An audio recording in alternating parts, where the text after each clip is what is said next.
신유의 주님 나의 마음속에 지금 오셨네.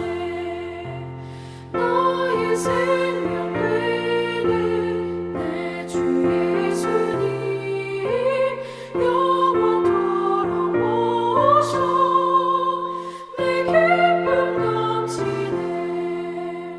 말씀 위에 서서 내 뜻 버리고 감정을 버리고 말씀에 서니 불완전한 믿음 완전해지고 내가 이제부터 주만 붙드네.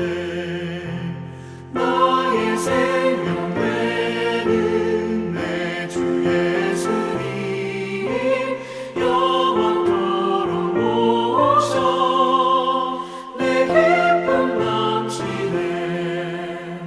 나의 모든 욕심 던져버리고 내가 염려하며 계획하던 것 믿고 기도하며 주께 맡기고 주의 뜻을 따라 살기 원하네. 나의 생명 되는 내 주 예수님 영원토록 모셔 내 기쁨 넘치네.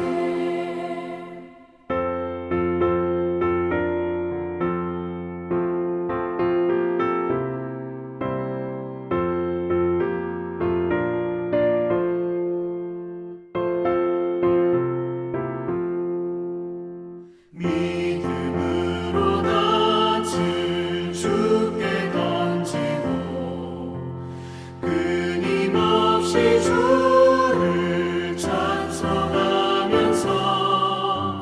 전에 나를 위해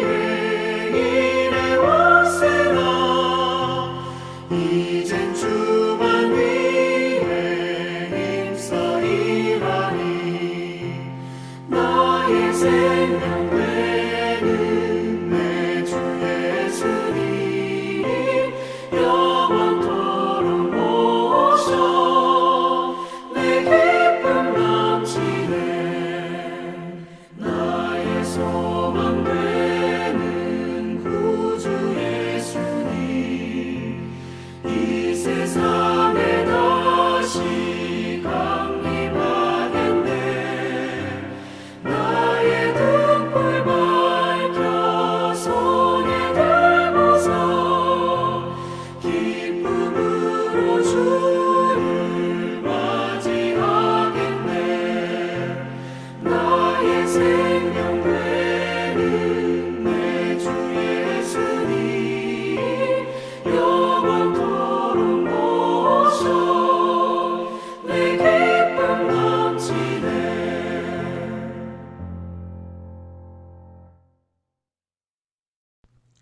목요일 새벽교 나오신 성도님들 예수님의 이름으로 환영하고 축복합니다.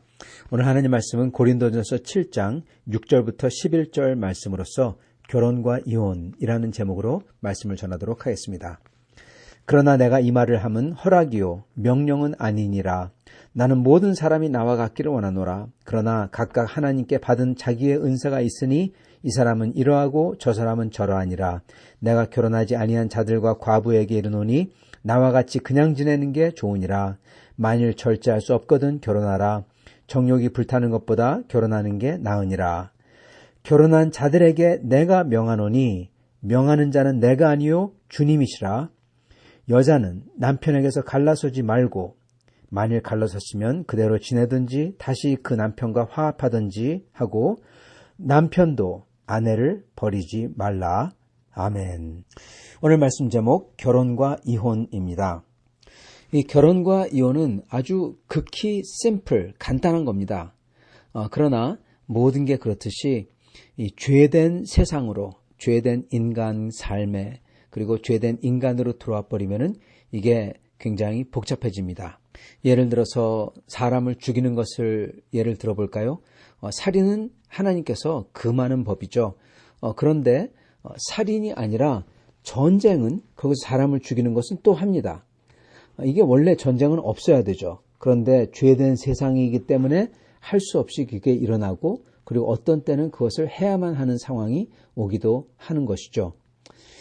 이와 비슷하게 어떻게 보면 모든 게 그렇습니다. 그렇기 때문에 하나님의 법도가 있고 그리고 그것은 아주 절대적이죠.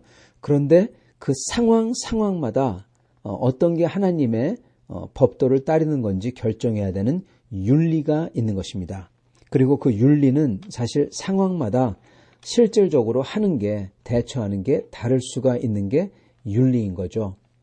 사실은 여기서 많이들 갈립니다, 사람들이. 윤리가 절대적이다 또는 어떤 사람은 상황마다 다를 수 있다 그렇게 갈리죠. 사실 윤리는 절대적인 하나님의 법 위에 기반합니다. 그러나 삶 자체에서 그 상황 자체에서 어떤 결정을 해야 되는 거기 때문에 그때마다 완전히 일괄되게 똑같이 나올 수 없습니다. 이유는 뭐냐면 상황 자체가 다르기 때문에 뭐는 예를 들어서 어떤 때는 뭐가 없고 어떤 때는 뭐가 있고 그렇기 때문에 상황이 똑같을 수가 없는 거죠. 그래서 윤리라는 게 사실 나오는 겁니다. 자, 오늘 말씀을 보면은 이 사도 바울께서 이 이혼과 결혼에 대해서 말씀을 하세요. 먼저 결혼에 대해서 말씀하십니다. 결혼에 대해서 말씀하시기 전에 사도 바울께서는 이렇게 말합니다. 이 말은 허락이요 명령은 아니다. 명령은 아니래요. 즉 이게 무슨 얘기냐면은 여기에 대해서 여러 가지 다를 수가 있다는 겁니다. 상황마다 사람마다 그리고 하나님이 사람을 부르신 부름마다 다를 수가 있다는 겁니다. 그래서 뭐라고 하시냐? 나는 모든 사람이 나와 같기를 원하노라. 사도 바울은 어떻습니까? 싱글이었죠. 사도 바울은 평생 결혼을 안 하신 독신이었습니다. 그래서 사도 바울께서는 모든 사람이 자기와 같이 독신이 됐으면 좋겠다. 그렇게 얘기하시고 계신 겁니다. 그러나 각각 하나님께 받은 자기의 은사가 있으니 이 사람은 저러하고 저 사람은 저러하니라. 네, 각자 다 다르다는 겁니다. 특히 결혼 면에서는 결혼을 하느냐 마느냐, 독신으로 지내느냐 마느냐 이거에 대해서는 개인에게 자유가 있다는 거예요. 어떤 사람들은 창세기 1장에 나온 하나님의 번성하라는 명령을 명령으로 받아들여서 이거는 꼭 해야만 된다 그렇게 생각합니다. 그런데요, 사실은 그게 명령이 아닙니다. 명령이지만 명령이 아니에요. 무슨 얘기냐? 이것은 하나님의 축복입니다. 그렇게 되어라 라는 거예요. 왜? 왜냐하면 그게 좋고 복된 거기 때문에 하나님이 복을 내려주시는 겁니다. 그래서 생육하고 번성하여라. 그래서 지면에 가득해라. 그게 복이죠. 이걸 하나님이 주시는 거예요. 그게 될 수 있도록. 마치 그거를 반드시 생육해야만 되고 반드시 결혼해야만 되고 반드시 애를 낳아야만 되고 이게 아니라는 겁니다. 사도 바울께서도 딱 그거를 짚으시는 거예요. 모든 사람이 나와 같이 싱글이길 원한다. 근데 이거는 명령이 아니다. 명령이 아니다. 이거는 각자 하나님께 받은 은사가 있고 부르심이 있기 때문에 다 다를 수 있다. 그렇게 얘기를 하는 겁니다. 그리고 왜 사도 바울께서 자기와 같이 싱글이 되길 원하는지는 전에 밝히셨죠. 그건 다름 아니라 첫째, 이 세상이 곧 앞으로 닥칠 환난이 있는데 사도 바울은 벌써 예언자로서 앞으로 닥칠 것을 보고 계신 거죠. 이 네로 왕 때와 네로뿐만 아니라 그 이후에 올 아주 끔찍한 환난들, 가족이 있을 때 같이 이걸 당한다면 너무너무나 괴로울 것들, 그것을 위해서 그 고난에서 좀 덜 당하도록 이렇게 하기 위해서 말씀하신다 그거고, 또 나중에 나오지만은 두 번째로 보면은 주님이 언제 오실 줄 모르는데 짧은 인생을 주님을 위해서 완전히 연소하겠다, 불태우겠다, 그러한 사도 바울의 작정인 겁니다. 만약에 첫 번째 이 환난을 당하기 때문에 환난을 많이 당하지 아니하도록 이들을 위해서 결혼하지 마라. 그것은 이들의 어떻게 보면은 사람들의 부족함이나 사람들의 인간됨을 배려하는 거라면은, 두 번째 이 싱글로 남겠다 하는 것은 하나님을 위한 모든 것을 전부 다 하나님께만 바치기 위한 그러한 헌신에서 나오는 거죠. 사실 이 두 번째 측면 때문에 이 캐톨릭도 그렇고 이 동방 정교도 그렇고, 그리고 뿐만 아니라 예전에 카톨릭이나 동방 정교가 생겨나기 전에도 예를 들어서 사도 바울 자신을 예를 들어서도 그렇고요. 이렇게 주님께 완전히 헌신한 사람들이 사제나 그런 사람들이 나오는 겁니다. 그리고 그게 훌륭한 겁니다. 대단한 겁니다. 이거에 대해서 비하하고 싶은 마음은 하나도 없습니다. 왜요? 사도 바울도 그러셨어요. 자, 그렇다면 모든 목회자들은 그래야 되는 게 아니냐. 이 목회자들은 결혼했기 때문에 그걸 못했으니까 사도 바울보다 좀 아래인, 좀 약간 좀 영성이 아래인 사람이 아니냐. 그렇게 싱글로서 로만 카톨릭 사제처럼 저렇게 싱글로서 평생을 사는 사람들은 그걸 넘어섰기 때문에 영적으로 더 위에 있다. 그렇게 생각하는 사람들이 있습니다. 근데 그것도 또한 아닙니다. 왜냐하면 정말 중요한 건데요. 여러분, 하나님의 각자에 대한 부르심이 다르기 때문입니다. 여러분, 이거를 인정해야 돼요. 이거를 인정 못하면 모든 사람은 다 똑같아야 된다. 그러면은 오직 한 종류의 사람밖에 없으면은 하나님 나라는 굉장히 빈곤한 데입니다. 하나님 나라는 여러 가지 종류의 사람들이 있어요. 예를 들어 사도 바울처럼 결혼을 안 하고 독신으로 온 인생을 주님께 드린 사람이 있고, 그리고 사도 베드로처럼 결혼하고 자녀도 있고 이 아내가 있고 그래서 같이 다니고 그랬던 분들도 계시다는 겁니다. 이게 각자 다 장단점이 있어요. 왜냐, 사도 베드로 같은 경우는 결혼을 하셨기 때문에 교회를 케어하는 거, 자녀가 있고 자식이 있고 그렇기 때문에 자식이 어떤지 어떻게 말썽을 피울 수가 있고 그 아이를 훈육하고 그 아이를 위해서 기도하고 이거를 다 경험하신 분입니다. 그렇기 때문에 교회 안에서 그러한 사람들을 봐줄 수가 있고 훈육할 수가 있고 기다릴 수가 있고 그런 게 바로 사도 베드로였던 겁니다. 반대로 사도 바울은 효율성 그 자체였어요. 모든 것을 자기의 인생을 하나도 낭비하지 아니하고 전부 다 주님을 위해서 전부 다 태우는 겁니다. 아주 효율성이 높죠. 그렇기 때문에 이분은 그분의 짧은 인생, 그분은 이 3차 전도 여행 가셨다가 어쩌면 4차까지 가셨는지도 모르겠어요. 거기서 잡히셔서 죽으십니다. 그게 로마에서 죽는 건지 참수를 당하든지 아니면은 거기서 풀려나와서 다른 곳에서 죽으시는지 그건 잘 모르겠습니다. 그러나 이분은 주님을 위해서 어떻게 보면 짧은 인생을 살면서 그 주님에서 모든 것을 다 태워버린 사람입니다. 그렇기 때문에 사도 바울께서는 여러분 전도자세요. 어디 가서 전도를 하십니다. 그 어려운 사역을 그분이 감당해요. 다른 사람들은 못 감당하는데. 그리고 교회를 세우죠. 교회 개척을 하시고. 그런 다음에 떠나십니다. 그리고 사도 바울은 학문적으로 깊이가 있어서 학문에만 매진해가지고 사도 베드로나 다른 분들과는 달리 그런 학문적인 깊이로 편지를 또한 쓰시고요. 그렇기 때문에 다 부르심이 다른 겁니다. 선교사로 나갈 사람, 전도를 해야 되고 교회를 세우고 그런 다음에 또 다른 곳으로 가야 될 분, 사도 바울 같은 분이죠. 이분은 싱글로서 살면서 짧은 삶을 사시다가 나중에는 죽으시는 겁니다. 사도 베드로 같은 경우는 교회를 위해서 그 교회가 잘 성장할 수 있도록 그 교회에 있는 모든 사람들을 케어하며 자식들과 아내들 같이 그렇게 부모같이 그러한 마음으로 살피는 겁니다. 결혼하신 분들이 그걸 더 잘 감당할 수가 있죠. 그렇게 부르심이 또한 다른 거죠. 그래서 결혼을 하느냐 마느냐는 그거야말로 하나님의 명령도 아니고 하나님께서 우리에게 주신 소명에 따라 부르심에 따라 다르다는 겁니다. 그리고 결혼을 했을 때 하나님께서는 우리에게 생육하고 번성하도록 축복을 해 주신다는 겁니다. 그거는 일반적인 축복이에요. 주님을 모르는 사람들에게까지도 주시는 축복이죠. 그게 일반 은총 그럽니다. 특별 은총은 크리스찬들이 구원을 얻는 은총이죠. 구원을 얻는 은총을 가진 사람은 일반적인 것을 가지던 못 가지던 상관없는 겁니다. 일반 은총을 가졌던 못 가졌던 생육하고 번성을 하던 못하던 상관이 없어요. 왜냐? 특별 은총인 영원한 생명을 가졌기 때문에. 그래서 그 부르심마다 다르다라는 것입니다.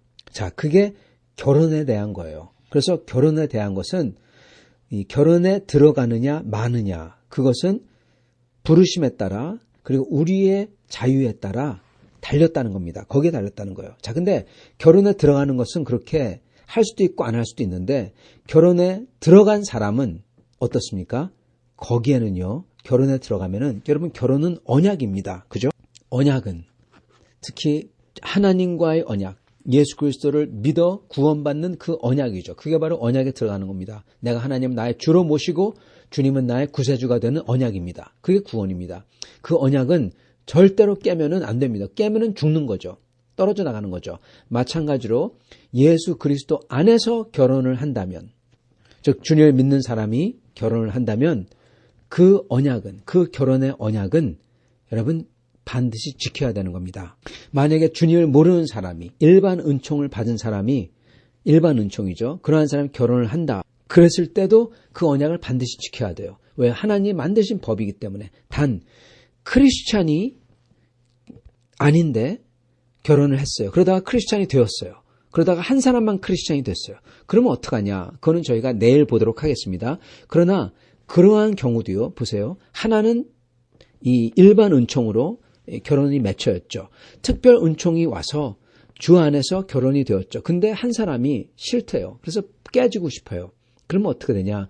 그거는 또 얘기가 다른 것입니다. 그러나 일반적으로 일반 은총에서도 결혼은 깨면 안 되고 하나님께서 그렇게 만드신 거기 때문에, 하나님의 뜻이기 때문에, 특별 은총에서는 더더욱 예수님을 안다면 더더욱 깨면 안 되는 게 바로 결혼인 겁니다. 절대적으로 깨면 안 되는 게 결혼이에요, 여러분. 예. 성도 여러분, 하나님 삼위일체가 깨질 수가 있습니까? 말이 안 되죠. 삼위일체를 닮은 가장 가까운 것, 바로 가정입니다. 예. 하나님, 아들, 그리고 성령님. 마찬가지로 남편과 부인과 자녀. 이게 가정입니다. 여러분, 가정이 깨어진다. 즉, 자식이 있는데 남편과 부인이 갈라져요. 그 자식은 어떻게 되겠습니까? 정말로 말 그대로 찢어지는 아픔을, 고통을 감당하는 거죠. 그거는 이 하나님이 만든 세상에서 일어나면 안 되는 일입니다. 그러나 안타깝게도 이 세상은 죄가 있기 때문에 그러한 찢어짐이 일어난다는 거죠. 그러나 적어도 크리스찬이라면 그러한 찢어짐은 있을 수가 없는 일이라는 겁니다. 하나님의 뜻이 아니에요. 그래서 이혼은 안 되는 것입니다. 단 과부들은 결혼할 수 있습니다. 또는 미망인들은 이 부인을 잃은 그러한 사람들은 결혼할 수가 있습니다. 여기 보면 8절에 내가 결혼하지 아니한 자들과 과부들에게 이르노니, 즉 결혼할 수 있는 사람들은 딱 이 두 부류라는 거예요. 결혼 안 한 사람, 그렇지만 그리고 아니면은 사별한 사람, 딱 이 두 부류는 결혼할 수가 있다는 거예요. 왜냐, 아내나 남편이 죽었으면은 죽음은 완전히 거기서 끝내놓기 때문에 그 다음에 결혼할 수가 있는 겁니다. 그러나 언약이 끝나지 않았는데, 언약 속에 있는데 하나님 앞에서 이 언약을 파기할 수 없다는 겁니다. 그래서 10절에 보면은 결혼한 자들에게 내가 명하노니 한 다음에 괄호치고 명하는 자는 내가 아니라 주님이시라. 주님께서 명령하는 거라는 겁니다. 그건 뭡니까? 여자는 남편에서 갈라서지 말고 남편은 아내를 버리지 말라, 이겁니다. 여기에 사도 바울께서 이거에 대한 해석을 하나 덧붙이시는데, 그거는 만약 갈라섰다면, 그런 일이 일어나기도 한다는 거죠. 갈라섰다면 그대로 지내든지 아니면 다시 원래 남편과 화합하든지 그 둘 중에 하나를 하라, 그렇게 말씀하십니다. 왜냐하면요, 사실은 주님이 말씀하신 겁니다. 제가 말하는 게 아닙니다. 마가복음 10장 이렇게 말씀하십니다. 예수께서 그들에게 이르시되 너희 마음이 완악함으로 말미암아 이 명령을 기록하였거니와 창조 때로부터 사람을 남자와 여자로 지으셨으니 이러므로 사람이 그 부모를 떠나서 둘이 한 몸이 될지니라. 이러한즉 이제 둘이 아니요 하나니 한 몸이니 그러므로 하나님이 짝지어 주신 것을 사람이 나누지 못할지니라. 제자들이 집에서 다시 이거에 대해서 물으니 이르시되 누구든지 그 아내를 버리고 다른 데 장가드는 자는 본처에게 간음을 행하며 또 아내가 남편을 버리고 다른 데로 시집가는 자는 간음을 행함이니라. 아멘. 여러분, 이러기 때문에 만약에 갈라섰다면 그 남편과 원래 남편과 화합하든지 아니면은 그대로 있어야 되든지 하는 것입니다. 그래서 사실은 지금 이 세상에서 일어나고 있는 모든 이혼은 하면 안 되는 거고요. 그렇지만 만약에 그 사람이 바람을 폈다. 남편이 바람을 폈어요. 아내가 바람을 폈어요. 그러면 이혼해도 괜찮습니다. 주님이 바람을 피는 거, 즉 간음하는 거 외에는 그랬어요. 간음하면은 그 언약이 깨지는 거예요. 원래 언약이. 예. 한쪽에서 그 언약을 파괴한 거잖아요. 그렇기 때문에 예, 그 사람과 이혼해도 되는 것입니다. 그러나 지금 죄된 세상은 그거 말고도 간음 외에도 다른 여러 가지 이유로 이혼을 합니다. 그건 하면 안 되는 것입니다. 또한 마찬가지로 재혼도 사실이 아니라 주님의 말씀은 하면 안 되는 것입니다. 그러나 사람들은 이혼을 합니다. 재혼을 합니다. 성도 여러분, 이럴 때 저희는 어떻게 해야 될까요? 첫째는 저희가 주님의 뜻을 안다면 어떻게든 이혼을 하면 안 돼요.